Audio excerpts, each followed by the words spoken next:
looking at insurers' own transition to net zero. While the focus to date has really tended to be on internal operations, so improving energy emissions and investments, the focus now is really shifting to look at underwriting portfolios and claims management activities as well. You're listening to Rethinking Insurance, a podcast series from WTW where we discuss the issues facing P&C, life, and composite insurers around the globe, as well as exploring the latest tools, techniques, and innovations that will help you rethink insurance.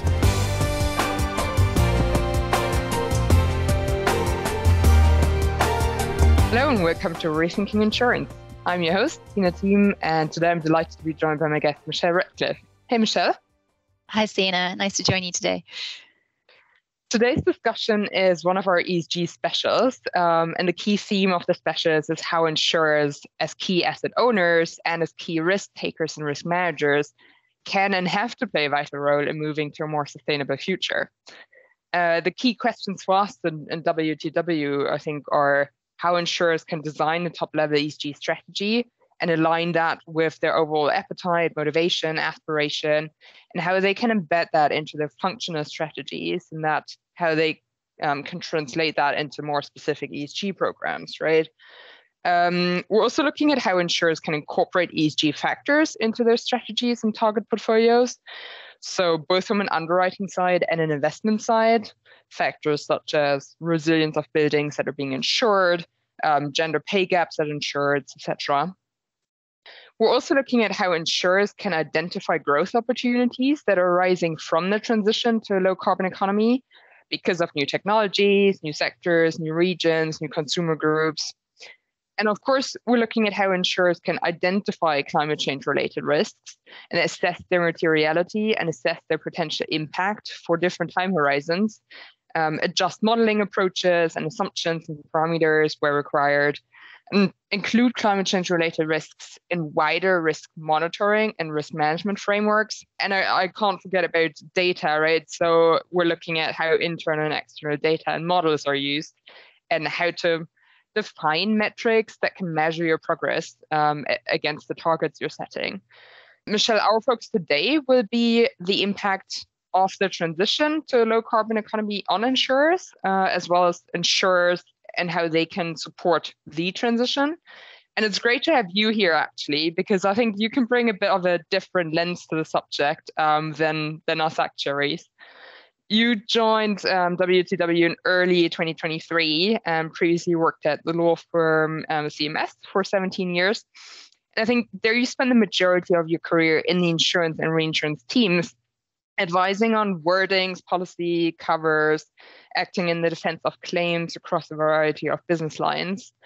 And you then specialized in financial lines, working on large subscription market claims across both the UK and Europe. And you were also seconded to claims and legal and underwriting teams at your clients. And then in the last year, you worked in the environmental team at CMS, right? Yes, that's right. And it is actually quite unusual to move teams in a law firm. But for me personally, since the end of 2017, alongside my insurance caseload, I've had a real focus on climate risk. Now, my interest was really sparked by a small roundtable dinner that I attended sort of end of 2017, early 2018, which was organised by Grant Thornton. And at this dinner, there was a lawyer from Client Earther who was presenting a discussion paper he had written, which was called Risky Business, Climate Change and Professional Liability Risk for Auditors. Now, at the end of 2017, very few people were really looking at potential legal risks for auditors who failed to address climate change. And it was an area which sparked a lot of discussion around the table, particularly from obviously the GT auditors. And it was reading that paper that led me to look at other pieces of climate litigation, the jurisdictions most prevalent to such cases, the frameworks used to bring the cases, and the agenda setting focus of climate litigation by organisations such as Client Earth. So I then started presenting to insurers and reinsurers on climate risk and have really continued to do so over the course of the last 5 years. And to do it properly, obviously, was tracking climate litigation cases, new legislation, regulation, anything that could really increase the risk of claims for insurers across their different lines of business, whilst also keeping track and following market and global initiatives on things like corporate disclosures and reporting requirements. And it was that interest in specialism which then led me to move teams to practice as an environmental lawyer, to really broaden my knowledge beyond climate to wider environmental and transitional issues, really, as well as advising corporates on the whole raft of legislation aimed at transitioning the economy to a sustainable economic model, particularly at European level, with the policy initiatives from the European Commission, which are all aimed at making the EU climate neutral by 2050. This is called the European Green Deal. And I was really fortunate then to be seconded last year to the environmental legal team at Amazon, which again gave me a very different perspective on environmental and climate issues. Great, thank you, Michelle. Let's take a closer look at transition risk in particular today, which is, one climate change related risk category. And transition risk typically refers to the risk associated with the adaptation, the adoption, and the conversion to a low carbon economy, as you alluded to earlier. And this includes risks from changes in policies, for example, on greenhouse gas emissions and carbon taxes. It includes technological innovations, for example, around carbon capture and storage. It includes consumer preferences, right around shared mobility, for example, or recycling instead of replacements. It also includes societal or workforce pressures. And I guess some sectors of the economy face really big shifts in asset values or higher costs of doing business. And industry-backed roadmaps have been developed across some of these sectors. And I think it's now key to understand what exactly this means for the insurance industry, right? Yeah, that's absolutely right. Totally agree. And I think considering that transition from an insurer and reinsurer's perspective is really, really important. When talking to clients, I find it helpful to think of it as essentially two sides of the same coin. So one side is insurers' own transition to net zero and what that means in terms of regulatory oversight, board decision making, as you say, emissions reduction and transition planning, disclosure, ensuring the just transition, which is obviously crucial, all against the backdrop of that external scrutiny.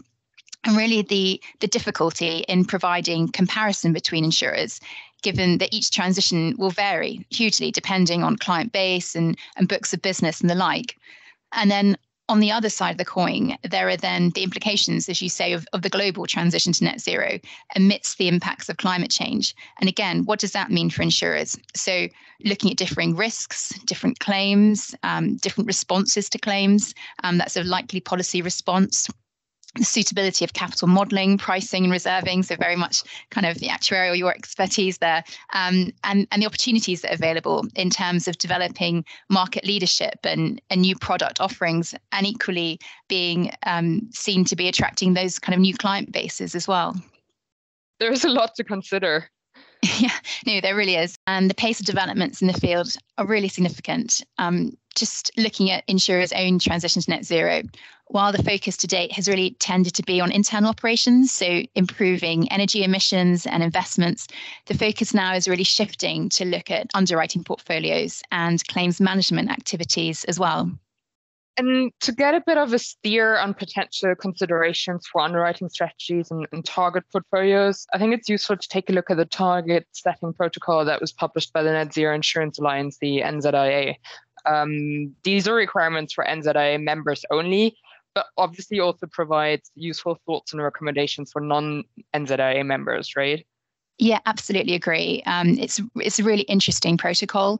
As you said, it came out in January of this year by the NZIA, and it's really that first target setting protocol for underwriting portfolios. Now, as you said, it is only at the moment relevant to members, but there are 30 members of the NZIA, and I think they represent around 15% of the world premium globally. So, that in itself is a significant amount of insurers and reinsurers there. Now, the protocol sets out 5 different target types. So 2 focus on emissions reductions, 2 on engagement, And one focuses on what they call sort of reinsuring the transition. So it includes, for example, climate solution opportunities. And just picking up on the insurance emission reductions, the targets which relate to the setting of those reduction targets across underwriting portfolios are very significant. So they use standards such as the PCAF Insurance Association emission standard, which was released in November last year to carry out such calculations. But obviously, it goes without saying that there are challenges in collecting the data required to carry out the calculations of such insurance association emissions. Although that is covered to some extent, those challenges are referenced within the NZIA protocol. And those calculations also depend on the lines of businesses. Yes, that's right. So at present, there are calculation methodologies for commercial lines, although there are some exceptions. I think it's engineering, for example, CAR, surety, and personal motor lines is also included. For commercial lines, to calculate the insurance-associated emissions, you need to calculate what's called the attribution factor. And for that calculation, you need details of premium and customer revenue. And you also need to calculate the insurance-associated emissions data. Obviously, that can be challenging, the collation of emissions data by across your different policyholders. Yeah, I think it's a good start and a very useful sort of guideline. I think people just have to be aware that you won't be able to produce one total number for finance and insurance-associated emissions. Right, you can't aggregate emissions due to different methodologies and also potential double counts, and due to the fact that actually insurance-associated emissions for commercial lines in particular are likely to be really, really small, so may need some sort of rescaling. I think there's also quite a bit of thinking that needs to be done in terms of how to sensibly group insureds and lines of business so that you can, carry out comparisons over time and between insureds or groups of insureds. And also quite a bit of thinking that needs to be done around how to separate out actual emission reductions in the portfolio from data and reporting improvements, particularly around Scope 3 emissions. And then also other changes, such as revenue changes. And as you mentioned, revenue is one component for the adjustment factor in the insurance-associated emissions. Yeah, absolutely agree. And there certainly are challenges. And some of what you mentioned, all of what you mentioned is referenced in the protocol. I think there is an understanding that this will need to be developed. And a lot of these points which you're making will need to be considered and brought into the next version when it's released, I think, in 2024. But, I think taking a step back from those challenges from an industry perspective, it is a big step forward. I think the fact that insurers and reinsurers are now at least starting to embark on this process is important. And, of course, there are challenges, but I think few sort of 5 years ago, for example, would have expected this to be happening now and that engagement level to be happening across the membership. But thinking about it, that step is in line with the general direction towards really ensuring a move away from merely setting long-term net zero targets to really ensuring that robust transition plans are in place, which look at short to medium-term plans to achieve those targets. We've really seen that in the UK recently with the focus on the Transition Plan Task Force and ensuring those robust transition plans are being produced by companies. Earlier, you mentioned the considerations that need to be given not only to insurers' transition to net zero, but also the impact of the wider global transition to net zero on insurers. Maybe you can elaborate a bit on that. Yeah, of course. So thinking about those impacts of the net zero transition on insurers and reinsurers, I won't go into climate litigation risk today, as I think we'll probably try and cover that in a separate conversation. But for insurers, it's really key to consider their strategy amidst these transitional risks. So looking, for example, across their underwriting portfolio, considering how industries are being and will be impacted by the transition and what that may mean for their insurance requirements. So I think insurers really need to be aware of the changing risks, but also how sectors may change over the coming years. But equally, there is really huge opportunity here as well. There's opportunities that might arise during the transition. And it's important for insurers to look at solutions to differing risks which will emerge, whilst also, of course, as we've just been discussing, being mindful of their own transition to net zero as well and what that might mean across their underwriting portfolio. It's probably worth just mentioning a couple of examples about the transition itself and the sort of sectors which will be impacted.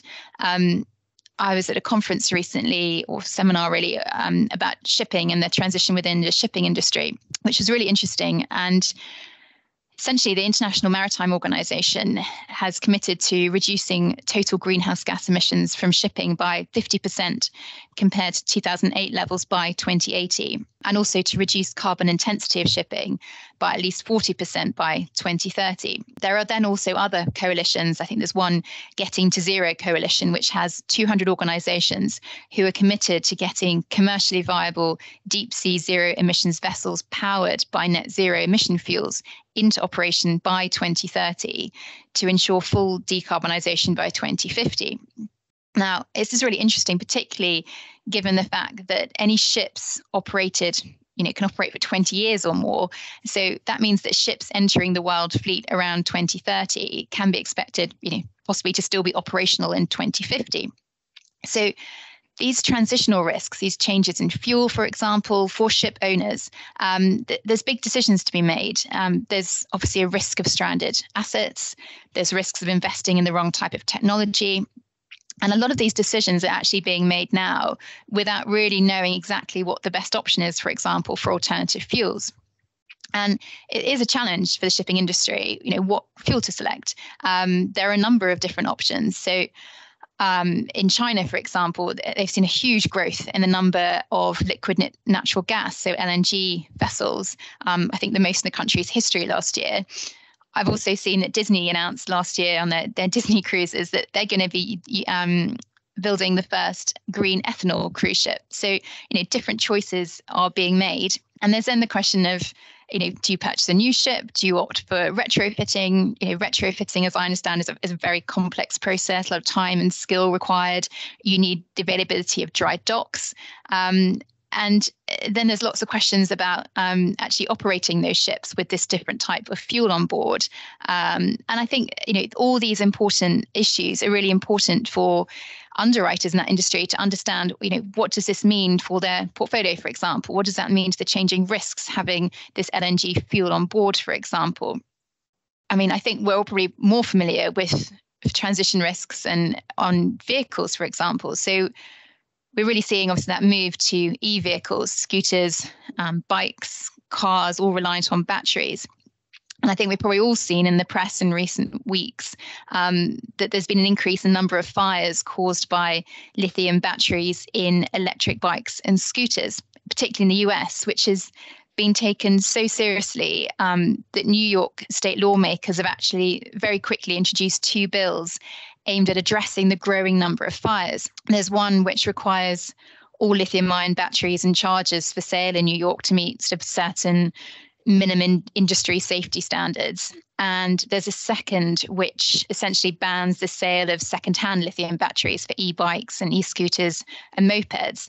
And separate laws, again, have been introduced by the New York City Council. So, they've addressed that very quickly. In the UK, I think we've seen guidance come out relating to the emerging risks associated with electric vehicles and charging equipment. And I think at the moment it's still unclear whether the increase in electric vehicles and charging equipment will notably increase fire risk or frequency. But one thing from the literature which seems to be becoming clear is that electric vehicles are a new hazard due to the presence of these lithium-ion batteries. And whilst perhaps they may not result in more fires, I'm certainly not qualified to opine on that. One thing that it does seem to be coming through literature is that once a fire has started, these types of fires are a lot more difficult to put out. And that's really seen to be a risk, especially, for example, in enclosed car parks. So for motor insurers, property insurers who cover car parks, or indeed shipping companies where lithium-ion batteries form part of the cargo, or they have electric cars on board, being aware of these risks and what that means for policy exposure is really very important. Yeah, okay. So you touched upon new coverage demands and sort of opportunities arising from those. You touched upon change in risk profiles for existing covers. You touched upon the need for, collecting additional data and then potentially pricing that in, whether that's increasing premiums or reducing premiums. It just generally sounds like a lot of change. Yeah, no, it really is. And I'd say particularly at European level, whilst I was working as an environmental lawyer last year, a lot of my focus was on advising clients on transitional legislation. So, as I said, particularly stemming from the European Green Deal and those policy initiatives, which are all aimed at making the EU climate neutral by 2050, they impact so many different sectors. So construction, energy, transport, food, biodiversity. They're really ambitious changes afoot, and pending obviously agreement by member states. It's really important for insurers to understand those changes and where such changes really are material to the risk that they're writing. Michelle, thank you so much for your time and your thoughts, and I really look forward to continuing our discussion on ESG. Thanks, Sina. Thank you for joining us for this WTW podcast featuring the latest perspectives on the intersection of people, capital, and risk. For more information, visit the Insights section of WTWCO.com.